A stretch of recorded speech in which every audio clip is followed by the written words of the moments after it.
910 நாட்களுக்கு மேல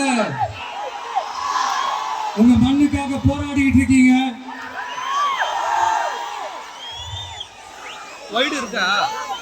உங்க போராட்டத்தை பத்தி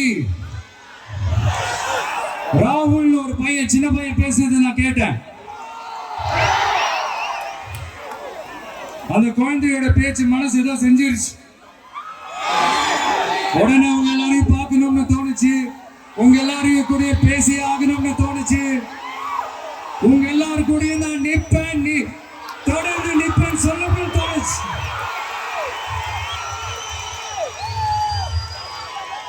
ஒவ்வொரு வீட்டுக்கும் ரொம்ப முக்கியமானவங்க அந்த வீட்டுல இருக்கிற பெரியவங்க தான். அதே மாதிரிதான் நம்ம நாட்டுக்கு ரொம்ப முக்கியமானவங்க உங்கள மாதிரி விவசாயிங்க தான்.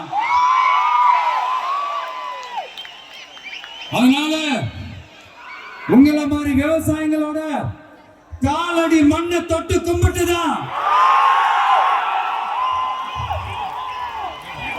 என்னோட பயணத்தை தொடங்கணும்னு ஒரு முடிவோட தான் இருந்தேன். அதுக்கு சரியான இடம் இதுதான் எனக்கு தோணுச்சு.